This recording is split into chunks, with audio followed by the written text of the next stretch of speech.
Talking about the Bayesian belief network. तो चलिए शुरू करते हैं। ए बेसन belief network is a special type of diagram called a directed graph together with an associated set of probability tables. एक बेसन belief network एक special तरह का डायग्राम है जिसे हम कहते हैं डायरेक्टेड ग्राफ, जिसमें एक associated set of probability tables होते हैं। The graph consist of nodes and arcs. इस ग्राफ में नोड्स और आर्क्स होते हैं। The nodes represent variables which can be discrete और कंटिन्यूस। नोड्स रिप्रेजेंट करते हैं वेरिएबल्स को जो कि डिस्क्रीट या कंटिन्यूस हो सकते हैं। The arcs represent casual relationships between variables. Arcs represent करते हैं कैजुअल रिलेशनशिप्स बिटवीन वेरिएबल्स। ए बेसन बिलीफ नेटवर्क जो होता है वो एक स्पेशल तरह का डायग्राम होता है जिसे हम कहते हैं डायरेक्टेड ग्राफ, जिसके साथ एक associated set of probability tables होते हैं। ग्राफ कंसिस्ट करता है नोड्स और आर्क्स को। नोड्स रिप्रेजेंट करते हैं वेरिएबल्स को जो कि डिस्क्रीट या कंटिन्यूस हो सकते हैं। आर्क्स रिप्रेजेंट करते हैं कैजुअल रिलेशनशिप्स को वेरिएबल के बीच। बेसन बिलीफ नेटवर्क एग्जाम्पल। बेसन बिलीफ नेटवर्क में एग्जाम्पल में आप यह देख सकते हैं कि यदि सपोज हो रही है ट्रेन की strike, if there are train strike, it means Martin late or Norman late. Here Martin is a person, Norman is also a person. Here train strike is a node and Martin is an arc and Norman is an arc. Martin late is a node and Norman late is a node. यदि train की strike होगी तो Martin भी late होगा और Norman भी late होगा। यहाँ पर ट्रेन स्ट्राइक नोड है, यह आर्क है और नोड है मार्टिन लेट और अगेन नोड है Norman late. Now we are talking about the node probability. There are train strike which is either true or false, Norman late is it either true or false. True is 0.8, false is 0.1, false is 0.2 and false is 0.9. Now we are talking about the Bayesian belief network key features. अब हम बात करेंगे Bayesian belief network के key features के बारे में। Bayesian belief network इस बात के लिए इनेबल करता है कि आप मॉडल कर सकें और रीज़न कर सकें अबाउट अनसर्टेनिटी। बेसन बिलीफ नेटवर्क एकोमोडेट करेगा सब्जेक्टिव प्रोबेबिलिटीज़ को और प्रोबेबिलिटीज़ को जो कि बेस्ड होते हैं objective data. Most important use of बेसन बिलीफ नेटवर्क क्या होता है कि इसमें रिवाइजिंग किया जाता है प्रोबेबिलिटीज़ को इन the light of actual observation of events. What is probability? Probability क्या है? Probability theory is the body of knowledge that enables us to reason formally about uncertain events. Probability knowledge की एक ऐसी body है जिससे हमें यह फैसिलिटी मिलती है, यह इनेबल्स होते हैं कि आप फॉर्मली रीज़न कर सकें अनसर्टेन इवेंट्स के बारे में। The probability P of an uncertain event A, written PA, is defined by the frequency of that event based on previous observation. यदि प्रोबेबिलिटी P किसी अनसर्टेन इवेंट A के लिए लिखी जाती है रिटर्न पे PA, तो यह इसका मतलब यह होगा कि ये डिफाइन की जाएगी फ्रीक्वेंसी ऑफ उस पर्टिकुलर इवेंट की जो कि बेस्ड होगी previous observations. This is called frequency based probability. इसे ही कहा जाता है frequency based probability. Probability theory knowledge की एक ऐसी बॉडी है जो इस बात के लिए इनेबल करती है कि आप रीज़न कर सकें फॉर्मली अनसर्टेन इवेंट्स के बारे में। प्रोबेबिलिटी P किसी अनसर्टेन इवेंट A के लिए इसे लिखा जाता है PA से, जिसे डिफाइन किया जाता है फ्रीक्वेंसी ऑफ पर्टिकुलर इवेंट, जो कि बेस्ड होती है प्रीवियस ऑब्जर्वेशंस में। इसे ही कहा जाता है frequency based probability. Next we are talking about the probability axioms. PA should be a number between 0 and 1। PA की जो वैल्यू होगी वो होगी 0 और 1 के बीच में। If A represent a certain event then PA equal 1। यदि A रिप्रेजेंट कर रहा है एक सर्टेन इवेंट को तो PA की वैल्यू होगी 1। If A and B are mutually exclusive events then PA और B is equal PA plus B। यदि A और B म्यूचुअली एक्सक्लूसिव इवेंट हैं तो PA और B इक्वल होगा PA plus PB। Mutually exclusive means that they can not both be true at the same time. Mutually एक्सक्लूसिव का मतलब यह होता है कि PA और PB दोनों ट्रू नहीं हो सकते हैं सेम समय पे। यहाँ पर हम 3 प्रोबेबिलिटी एक्सॉइम्स के बारे में डिस्कस कर रहे हैं। पहला है कि PA का जो वैल्यू होगा वह होगा 0 और 1 के बीच में। यदि A रिप्रेजेंट करता है एक सर्टेन इवेंट को तब PA इक्वल होगा 1। यदि A और B म्यूचुअली एक्सक्लूसिव इवेंट्स हैं तब PA और B equal PA plus B होगा, PA प्लस PB होगा। म्यूचुअली एक्सक्लूसिव का मतलब यह होता है कि दोनों ट्रू नहीं हो सकते सेम समय पे। Next we are talking about the probability distribution. Next हम बात कर रहे हैं प्रोबेबिलिटी डिस्ट्रीब्यूशंस के बारे में। There is a variable called B। यहाँ पर एक वेरिएबल हम ले रहे हैं जिसका नाम है A। The variable A can have many states. The variable A के बहुत सारे स्टेट्स हो सकते हैं। A equal A1 A2 dash dash AN summation of NI equal 1 PI equal 1। PI equal 1 की इक्वल 1 हो सकता है। We can think of an event as just one state of the variable A।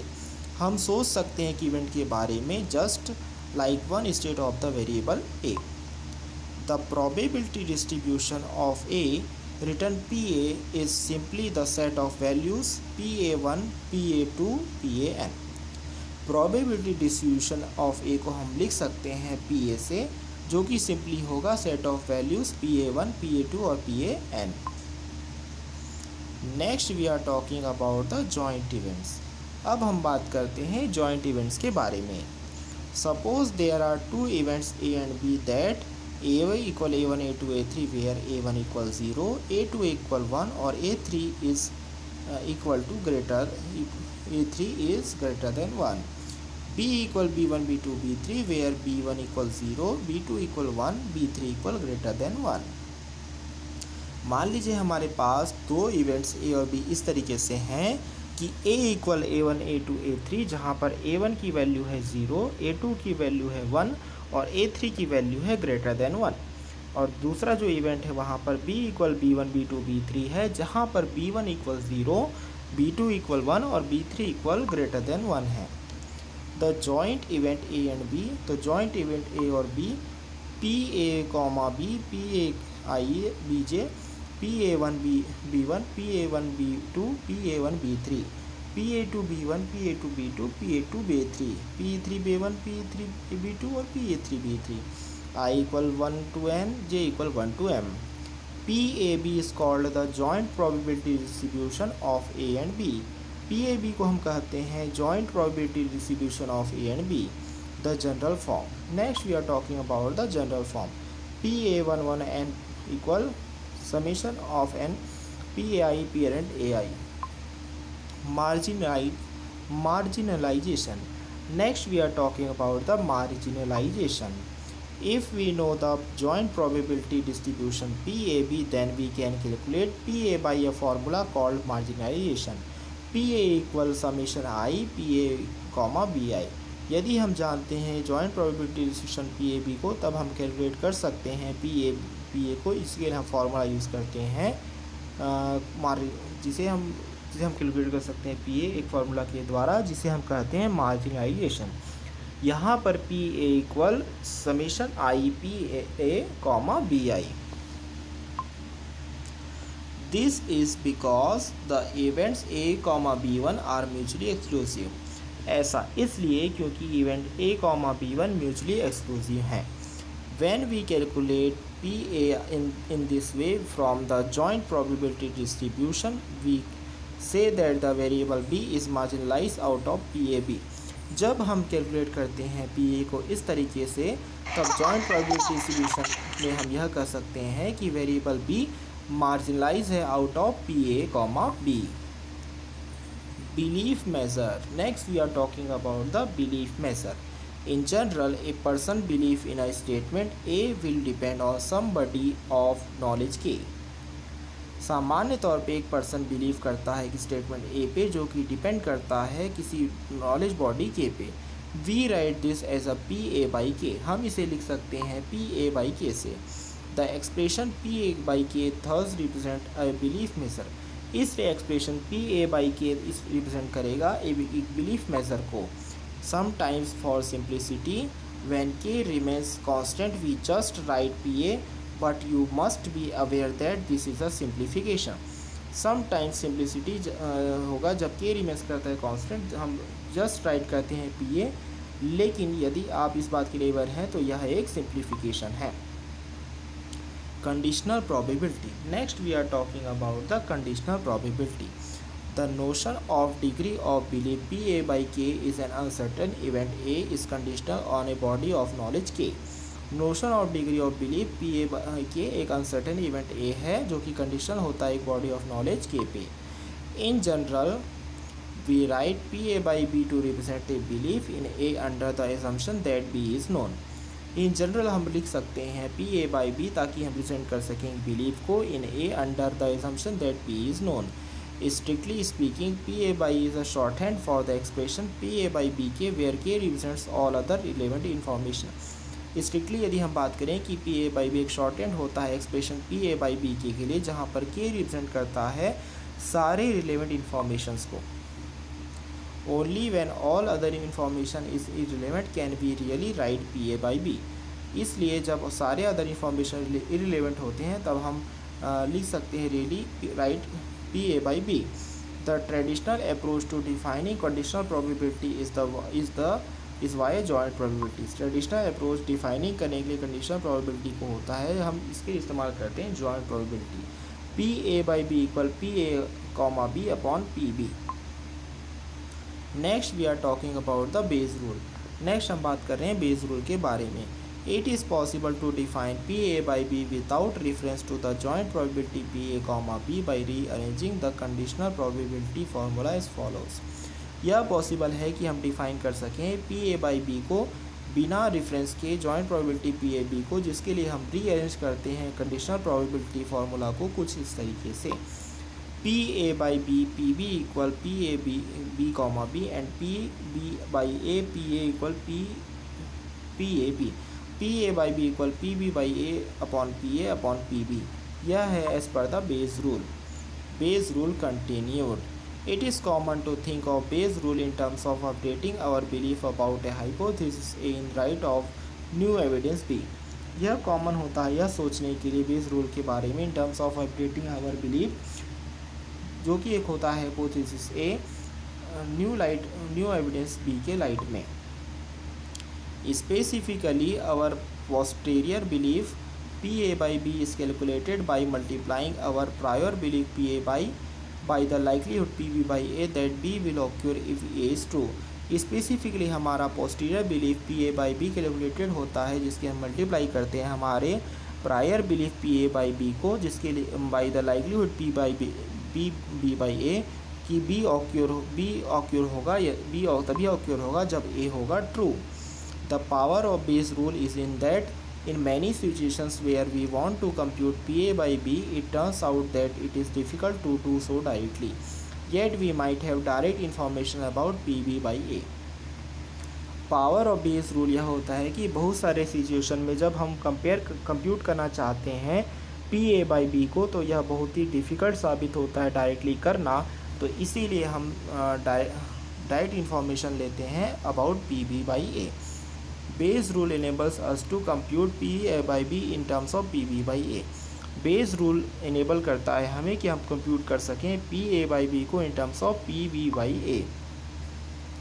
Likelihood ratio. Next we are talking about the likelihood ratio. We have seen that Bayes rule computes PA by B in terms of PB by A. हमने यह देखा है कि Bayes rule computes करता है PA by B को PB by A के terms में। The expression PB by A is called the likelihood of B. Expression PB by A को कहा जाता है likelihood of A. If A has two values A1 and A2 then the following relation called likelihood ratio. यदि ए की दो values होते हैं A1 और A2 को, तब फॉलोइंग रेशंस को कहा जाता है likelihood ratio. P B by A1 upon P B by A2। Next we are talking about the chain rule. We can rearrange the formula for conditional probability to get the so called product rule P A by P A comma B equal P A by B into P B. हम rearrange कर सकते हैं formula को conditional probability के लिए ताकि हमें मिल सके so called product rule P A comma B equal P A by B up into P B. We can extend this for three variables P A by P A comma B comma C equal P A upon P B C P A upon B C P B B B comma C P A upon B comma C P by B C P C and to N variables P A one A two A N P A one A two N P A two upon A three A N P A minus N one upon A N up to P N. In general we refer to this as chain rule. Sorry, in general we refer to this as the chain rule. In general हम इसको refer कर सकते हैं as chain rule.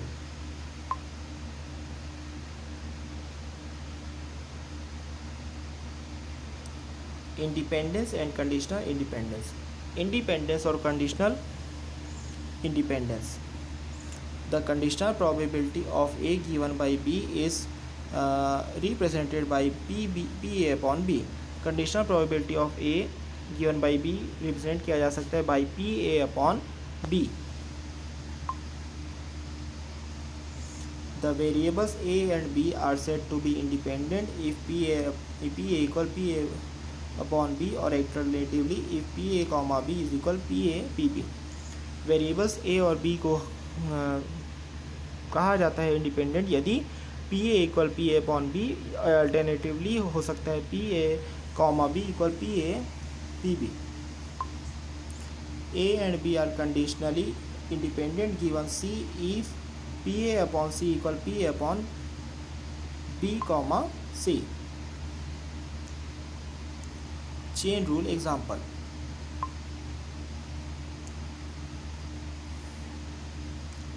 D is connected to C, C is connected to B, and B is connected to A. E is connected to B and B is connected to A. This is a joint probability distribution. Bayesian belief network.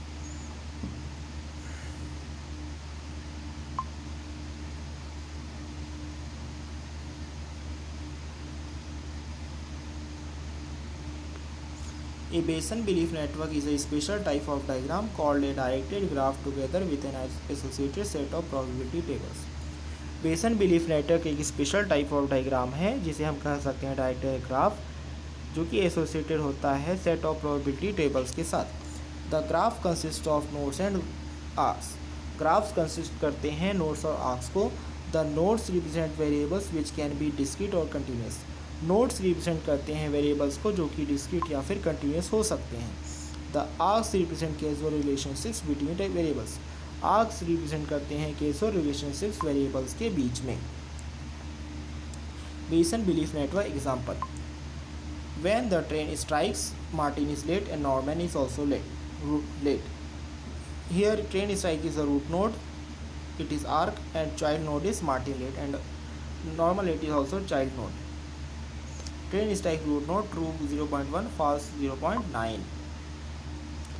In the case of node conditional probability, train strike true false, Martin late, true is 0.6, false is 0.5, false is 0.4, 0.5. In the case of node conditional probability, normal late, true 0.8, 0.1, false 0.2, 0.9. Entering evidence and propagation. Having entered the probabilities, we can now use Bayesian probability to do various types of analysis. यदि हमने enter किया है probability को, तब हम कर सकते हैं बेसियन प्रोबेबिलिटी से, जिससे हम बहुत सारे टाइप्स ऑफ एनालिसिस कर सकते हैं. For example, we want to calculate the unconditional probability that Norman is late. उदाहरण के लिए हम कैलकुलेट कर सकते हैं अनकंडीशनल प्रोबेबिलिटी को कि नॉर्मन लेट है. इसे ही कहा जाता है marginal probability. P A equal summation P A comma B I, जिसके लिए हमने यूज़ किया है P normal late equal P normal late upon train strike into P train strike plus P normal late upon no train strike into P no train strike. 0.8 into 0.1 into 0.1 into 0.9 is equal 0.17.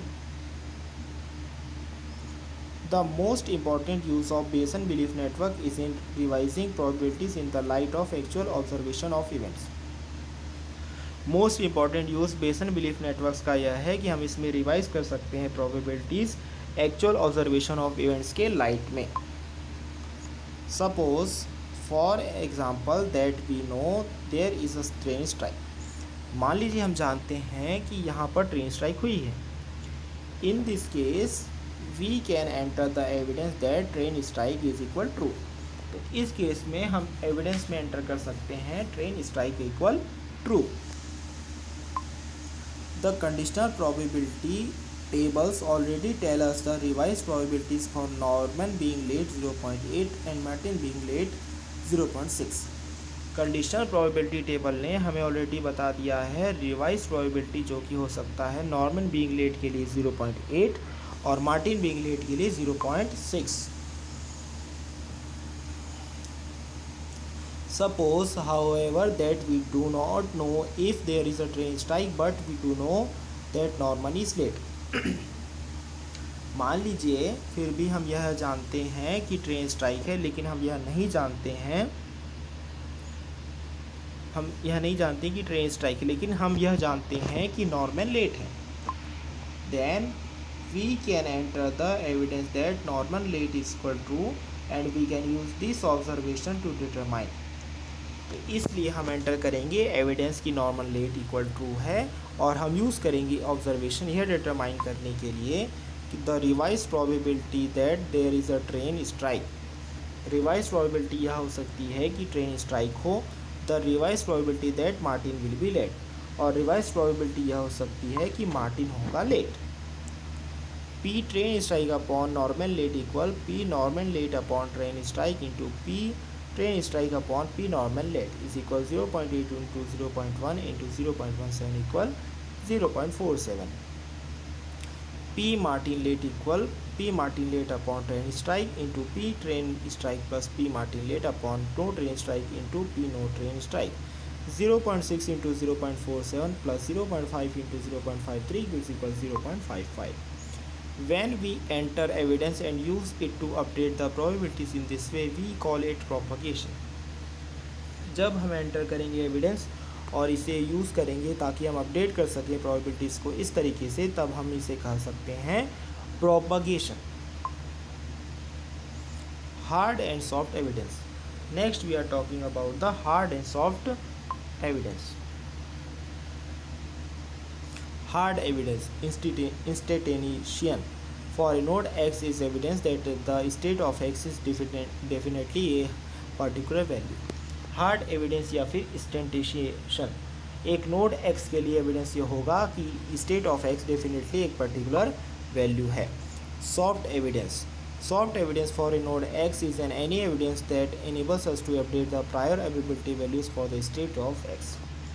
Soft evidence किसी भी node x के लिए एक ऐसा evidence होगा जो इस बात की इनेबल करेगा कि हम अपडेट कर सकें prior probabilities values states of X के लिए. Next we are talking about the Bayesian belief networks connection. Serial connection. Any evidence entered at the beginning of the connection can be transmitted along the directed path providing that no intermediate node on the path is instantaneous, which thereby blocks further transmission. कोई भी evidence entered होता है eight the beginning of the connection जो कि transmitted हो सकता है along the direct path, यह प्रोवाइड करते हुए कि कोई भी इंटरमीडिएट नोड नहीं है जो कि पाथ में इंस्टेंटेनियस है, जो कि देयर बाई ब्लॉक करता है फर्दर ट्रांसमिशन को। Diverging connection, evidence can be transmitted between two child nodes of the same parent providing that the parent is not instantiated. Evidence transmitted हो सकता है दो child nodes of the same parent में, यह provide करते हुए कि पेरेंट इंस्टेंटेनियस नहीं है। Next we are talking about the converging connection. Evidence can only be transmitted between two parents when the child converging node has received some evidence which can be soft or hard. Evidence transmitted हो सकता है तभी transmit हो सकता है दो parents के बीच में जब चाइल्ड कन्वर्जिंग नोड में रिसीव किया है कुछ एविडेंस जो कि या तो सॉफ्ट है या फिर हार्ड है। BBN या Bayesian belief network serial connection, evidence connected to signal failure, train is delayed, Norman late. Signal failure, the evidence from A cannot be transmitted to C because B blocks the channel. Train delayed, normal late. In summary, in a serial connection, evidence can be transmitted from A to C unless B is instantiated. Formally, we say that A and C are D-separated given B. सारांश रूप में आप यह कर सकते हैं कि एक सीरियल कनेक्शन एविडेंस ट्रांसमिटेड हुआ है ए टू सी में, भले ही बी इंस्टेंटेनियस है। फॉर्मली हम यह कर सकते हैं कि ए और सी डी सेपरेटेड हैं गिवन बी से। BBN diverging connection, Bayesian belief network diverging connection.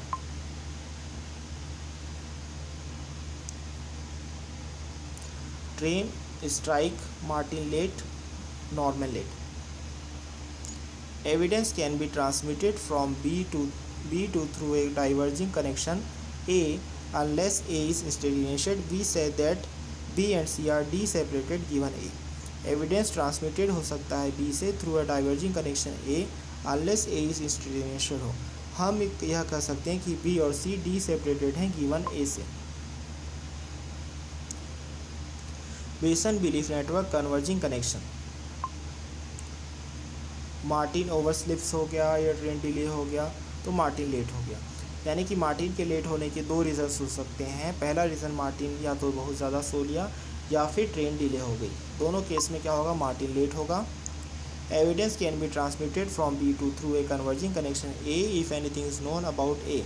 We say that B and C are conditional independent on A. In the other word, B and C are only D separated when there is no evidence about A. Evidence transmitted हो सकता है B से through a converging connection A यदि कोई भी चीज़ known है about A। हम यह कह सकते हैं कि B और C कंडीशनली डिपेंडेंट हैं A पे। दूसरे शब्दों में B और C D सेपरेटेड हैं जब कोई भी एविडेंस नहीं है A के बारे में। D separated and D connected, two nodes X and Y in a Bayesian belief network are D separated if for all paths between X and Y there is an intermediate node A for which either दो nodes X और Y बेसन belief network में कहलाएंगे D separated यदि सारे पास X और Y के बीच में कोई भी एक इंटरमीडिएट नोड हो जो कि which either the connection is serial or diverging and the state of A is known for certain, जिसमें कनेक्शन या तो सीरियल हो या डाइवर्जिंग हो और स्टेट ऑफ ए नोन हो for certain. The connection is diverging and neither A nor any of its descendants have received any evidence at all. Connection diverging हो और ना ही ए ना तो कोई भी इसके डिसेंडेंट्स रिसीव करें कोई भी evidence at all. In general, two nodes which are not D-separated are said to be D-connected. General में यदि टू नोड्स D-separated नहीं होते हैं तो उन्हें कहा जाता है D-connected. तो अभी तक जो हमने पढ़ा है उसे एक बार रिवाइज कर लेते हैं।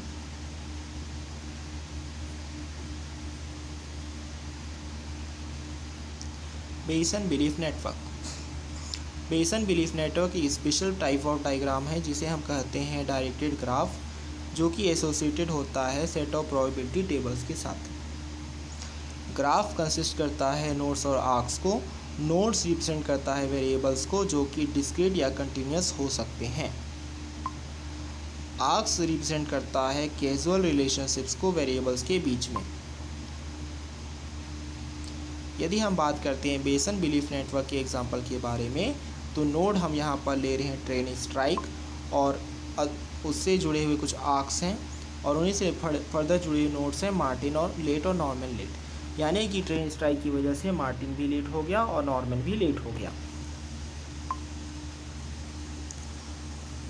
यहाँ पर हम बात करते हैं सबसे पहले नोड प्रोबेबिलिटी के बारे में। तो हमने यहाँ पर ट्रेन स्ट्राइक के अंदर ट्रू और फॉल्स लिया है, नॉर्मल लेट में ट्रू और फॉल्स लिया है। नॉर्मल का लेट होना ट्रू है यदि, और ट्रेन स्ट्राइक भी ट्रू है तो 0.8। यदि नॉर्मल का लेट होना फॉल्स है और ट्रेन स्ट्राइक फॉल्स है तो 0.1, तो 0.2 और 0.9। बेसन बिलीफ नेटवर्क की की फीचर्स। बेसन बिलीफ नेटवर्क इस बात की निर्भर कर सकता है कि हम मॉडल कर सकते हैं और रीज़न कर सकते हैं अबाउट अनसर्टेनिटी। बेसन बिलीफ नेटवर्क एकोमोडेट करेगा दोनों सब्जेक्टिव और प्रोबेबिलिटीज़ को, और प्रोबेबिलिटीज़ जो कि बेस्ड होंगे ऑब्जेक्टिव डेटा पे। मोस्ट इम्पॉर्टेंट यूज़ बेसन बिलीफ नेटवर्क का यह होता है कि इसमें रिवाइजिंग प्रोबेबिलिटीज़ का इस्तेमाल किया जाता है in the light of actual observation of events. Probability क्या है? प्रोबेबिलिटी थ्योरी है, एक नॉलेज बॉडी है जो कि हमें इस बात की निर्भर कर सकती है कि हम रीज़न कर सकें formally about uncertain events. Probability P किसी भी अनसर्टेन इवेंट ए के लिए लिखा जाएगा पी ए से, जो कि डिफाइन किया जाएगा by the frequency of that event, जो कि बेस्ड होगा प्रीवियस ऑब्जर्वेशंस पे। इसे हम कहते हैं frequency based probability. Probability axioms. Probability axioms की बात करें तो पी ए जो है वह होना चाहिए बिटवीन 0 and 1। यदि ए रिप्रेजेंट करता है एक सर्टेन इवेंट को तो पी ए इक्वल होगा 1। यदि ए और बी म्यूचुअली एक्सक्लूसिव इवेंट्स हैं तब पी ए और B equal P A plus B P B होगा। म्यूचुअली एक्सक्लूसिव का मतलब यह होता है कि पी ए और पी बी दोनों सेम ट्रू नहीं हो सकते सेम समय पे।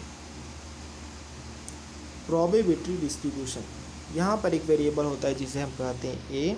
वेरिएबल ए में बहुत सारे स्टेट्स हो सकते हैं। A equal A1 A2 AN summation N I equal 1 P A I equal 1। हम एक इवेंट्स के बारे में इस तरीके से सोच सकते हैं, मान लीजिए वह वेरिएबल ए का जस्ट एक स्टेट है। प्रोबेबिलिटी डिस्ट्रीब्यूशन ए का हम लिख सकते हैं पी ए से, जो कि सिंपली सेट ऑफ वैल्यूज़ होता है PA1 PA2 और PAN के। Joint events. मान लीजिए हमारे पास दो इवेंट्स हैं ए और बी, तब A equal A1 A2 A3, जहाँ पर A1 equal 0, A2 equal 1, A3 equal 1, A3 equal greater than 1। B equal B1 B2 B3, जहाँ पर B1 इक्वल 0, B2 इक्वल 1 और B3 equal greater than 1। Joint event A and B। PA comma B equal PI BJ, PA1 PAB1 PA1 B1 B2 PA1 B3 PA2 B1 PA2 B2 PA2 B3 PA3 B1 PA3 B2 और PA3 B3। I equal 1 to N, J equal 1 to M। PA comma B is called the joint probability distribution of A and B. The general form PA1 and PAI parents AI। Marginalisation. यदि हम जानते हैं कि joint probability distribution PAB है, तब हम calculate कर सकते हैं PA को एक फार्मूला जिसे हम कहते हैं मार्जिनलाइजेशन के द्वारा। PA equal summation I PA comma BI, क्योंकि events BA B1 mutually exclusive होते हैं। जब हम कैलकुलेट करते हैं PA को इस तरीके से, तब जॉइंट प्रोबेबिलिटी डिस्ट्रीब्यूशन में हम यह कह सकते हैं कि वेरिएबल B मार्जिनलाइज है out of PA comma B। Belief measures. In general में एक पर्सन बिलीव एक स्टेटमेंट ए में इस बात पे डिपेंड करता है कि कोई नॉलेज बॉडी ऑफ नॉलेज के है, तो यह इसे हम लिख सकते हैं पी ए बाई के। एक्सप्रेशन पी ए बाई के इसलिए रिप्रेजेंट करता है एक बिलीफ मेजर को। कई बार सिंप्लिसिटी के लिए जब के रिमेंस करता है कांस्टेंट को, तो हम जस्ट लिखते हैं पी ए, लेकिन आपको इस बात के लिए अवेलेबल रहना चाहिए कि यह एक सिंप्लीफिकेशन है। Conditional probability, notion of degree of belief P A by के एक अनसर्टेन इवेंट होता है, ये होता है condition on a body of knowledge के।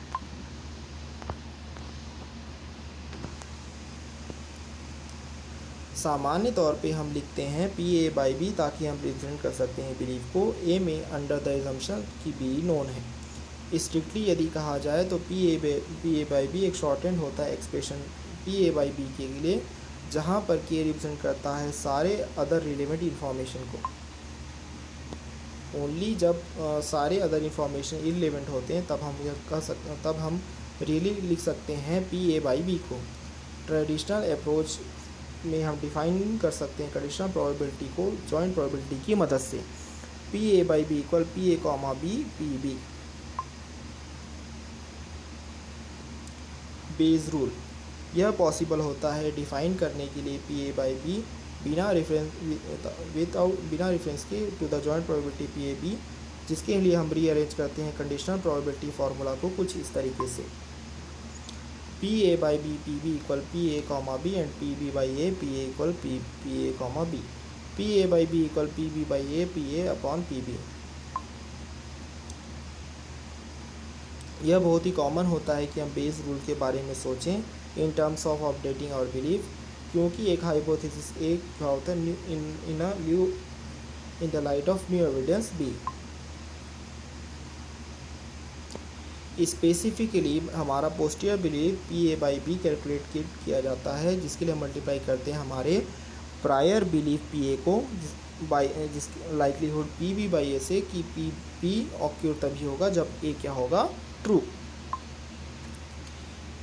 बेस रूल का पावर यह बोलता है कि बहुत सारे सिचुएशंस पे जहाँ पे हम कंप्यूट करना चाहते हैं पी ए बाई बी को, तो यह बहुत ही डिफ़िकल्ट हो जाता है डायरेक्टली करने के लिए। तब हमें डायरेक्ट इन्फॉर्मेशन लेना पड़ता है पी बी बाई ए के बारे में। बेस रूल इनेबल करता है कि हम कंप्यूट कर सकें पी ए बाई बी को पी बी बाई ए के टर्म्स में। लाइकलीहुड रेशियो, हमने देखा है कि बेस रूल कंप्यूट करेगा पी ए बाई बी को पी बी बाई ए के टर्म्स में। एक्सप्रेशन पी बी बाई ए को कहा जाता है लाइकलीहुड ऑफ ए। यदि ए के पास दो वैल्यूज़ हैं A1 और A2, तब फॉलोइंग रेशियो को कहा जाएगा likelihood ratio P B by A1 और P B by A2। Chain rule, हम रीअरेंज कर सकते हैं फॉर्मूला को कंडीशनल प्रोबेबिलिटी के लिए ताकि हमें सो कॉल्ड प्रोडक्ट रूल मिले, जिसे हम कहते हैं P A comma B equal P A by B into P B. हम एक्सटेंड कर सकते हैं इसे तीन वेरिएबल्स के लिए। P A comma B comma C equal P A by B comma C P B by comma C P A by B comma C P B by C into P C and to N variables P A one A two A N is equal P A one upon A two A N P A two upon A three A N P A N minus one upon A N P A N. In general हम refer कर सकते हैं इसे chain rule की तरह। Independence and conditional independence, conditional probability A given by B का represent किया जा सकता है पी ए बाई बी के द्वारा। वेरिएबल्स ए और बी को हम कह सकते हैं इंडिपेंडेंट यदि P A equal P A by B और पी अल्टरनेटिवली पी यदि P A comma B equal P A B B. A और बी कंडीशनली इंडिपेंडेंट होंगे यदि सी गिवन सी के यदि P A by C equal P A by B comma C. Chain rule का example, D connected है C से, सी connected है B से और बी कनेक्टेड ए से, ई कनेक्टेड है बी से और बी कनेक्टेड है ए से। इसे ही हम कहते हैं जॉइंट प्रोबेबिलिटी डिस्ट्रीब्यूशन। बेसन बिलीफ नेटवर्क एक स्पेशल टाइप ऑफ डायग्राम है जिसे हम कहते हैं डायरेक्टेड ग्राफ। जिसमें एक associated set of probability tables होते हैं। ग्राफ कंसिस्ट करते हैं नोड्स और आर्क्स को। नोड्स रिप्रेजेंट करते हैं वेरिएबल्स को जो कि डिस्क्रीट या कंटिन्यूस हो सकते हैं। आर्क्स रिप्रेजेंट करता है कैजुअल रिलेशनशिप्स को वेरिएबल्स के बीच में। Bayesian belief network example, suppose हमारा रूट नोड है ट्रेन स्ट्राइक जिसके 2 आर्क्स हैं और चाइल्ड नोड है मार्टिन लेट और Norman late. Train strike root node है, ये ट्रू की पॉसिबिलिटी यहाँ पर 0.1 और फॉल्स की पॉसिबिलिटी है 0.9। तो यहाँ पर 2 कंडीशनल प्रोबेबिलिटीज, एक मार्टिन लेट के लिए और नॉर्मन लेट के लिए किया गया है। साथ ही साथ यहाँ पर ट्रेन स्ट्राइक फीचर्स को भी इंक्लूड किया गया है। एंटरिंग एविडेंस एंड प्रोपगेशन, जब भी हम एंटर करते हैं प्रोबेबिलिटीज़ को तब हम कह सकते हैं कि हमने यूज़ किया है प्रोबेशन प्रोबेबिलिटी ताकि वेरियस टाइप ऑफ एनालिसिस किया जा सके। उदाहरण के लिए यदि हम कैलकुलेट करना चाहते हैं अनकंडीशनल प्रोबेबिलिटी को कि नॉर्मल लेट है, तो लिखेंगे P normal late equal P normal late upon train strike into P train strike plus P normal late no train strike into P no train strike is equal 0.17। इसे हम कहते हैं marginal probability, जहाँ पर P A equal summation I P A comma B I. सबसे जो important use है Bayesian belief network का वह होता है रिवाइजिंग प्रोबेबिलिटीज़ करने के लिए, जिसके कि लाइट इस्तेमाल होता है एक्चुअल ऑब्जर्वेशन ऑफ इवेंट्स का। मान लीजिए उदाहरण के लिए हम यह जानते हैं कि यहाँ पर कोई ट्रेन स्ट्राइक होनी है, तो इस केस में हम एंटर कर सकते हैं evidence train strike equal true.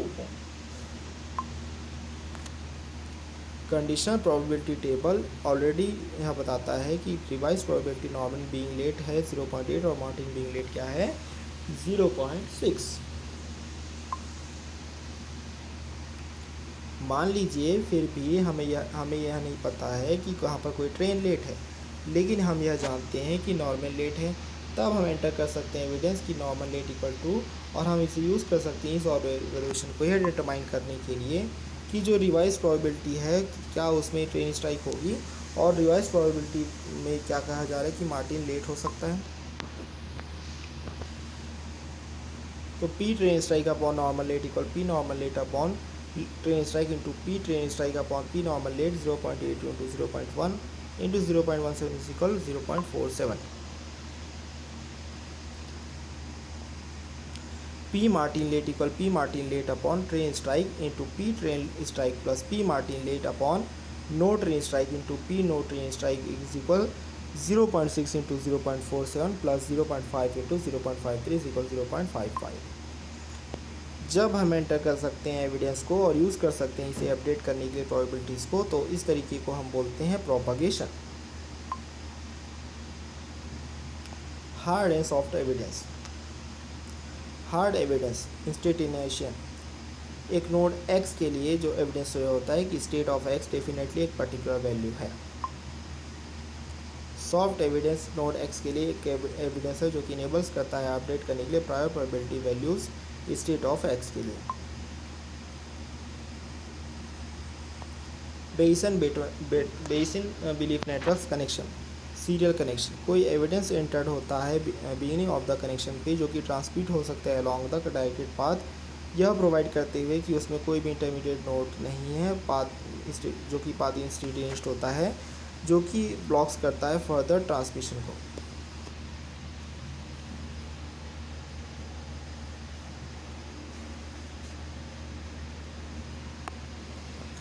Diverging connection, evidence transmitted हो सकता है दो चाइल्ड नोड्स के बीच में और दो डायग्नोस सेम पेरेंट के बीच में, जो कि प्रोवाइड करते हैं कि पेरेंट इंस्टेंटेनिएट नहीं होता। कन्वर्जिंग कनेक्शन, एविडेंस ट्रांसमिटेड हो सकता है दो पेरेंट्स के बीच में जब चाइल्ड कन्वर्जिंग नोड रिसीव करता है कुछ एविडेंस को जो कि सॉफ्ट या हार्ड हो सकता है। Bayesian belief network serial connection, evidence signal failure trended normal late, signal failure trended normal late, hard evidence entered here. Evidence from A transmitted नहीं हो सकता है सी से क्योंकि बी ने ब्लॉक कर दिया है चैनल को। समरी में एक सीरियल कनेक्शन में एविडेंस ट्रांसमिटेड हो सकता है ए से सी से, भले ही बीट इंस्टेंटेनियस ना हो। फॉर्मली हम यह कह सकते हैं कि ए और सी डी सेपरेटेड हैं दिए गए बी से। Mason believe network diverging connection, train strike, Martin late, normal late. Evidence transmitted हो सकते हैं बी से एक डाइवर्जिंग कनेक्शन ए के थ्रू अनलेस ए इंस्टेंटेनियस। हम कह सकते हैं कि बी और सी डी सेपरेटेड हैं गिवन ए से। Martin oversleeps, train delays, both are the reason for Martin lates. Evidence transmitted हो सकता है बी से through a converging connection A, यदि कोई भी चीज़ नोन है ए के बारे में। हम कह सकते हैं कि बी और सी कंडीशनली डिपेंडेंट्स होते हैं ए पे। दूसरे शब्दों में बी और सी ओनली डी सेपरेटेड होते हैं जब कोई भी एविडेंस नहीं है ए के बारे में। D separated and D connected, दो नोड्स एक्स और वाई होते हैं बी बेसन बिलीफ नेटवर्क में डी सेपरेटेड कहलाते हैं यदि सारे पास एक्स और वाई के बीच में तो कोई भी इंटरमीडिएट नोड ए नहीं होता है, जो कि आइदर यह हो सकता है कि कनेक्शन सीरियल हो या डाइवर्जिंग हो या फिर स्टेट ऑफ ए नोन हो सर्टन। कनेक्शन डाइवर्जिंग हो और ना या तो ना ही ए और ना ही इसके डिसीडेंट्स रिसीव करेंगे एनी एविडेंस एट ऑल। सामान्य तौर पे दो नोड्स जो कि डी सेपरेटेड नहीं होते वह होते हैं डी कनेक्टेड। इस वीडियो में बस इतना ही। इस वीडियो को लाइक करें, शेयर करें और हमारे चैनल को जो सब्सक्राइब करें और बेल आइकन पे भी क्लिक करें। Thank you.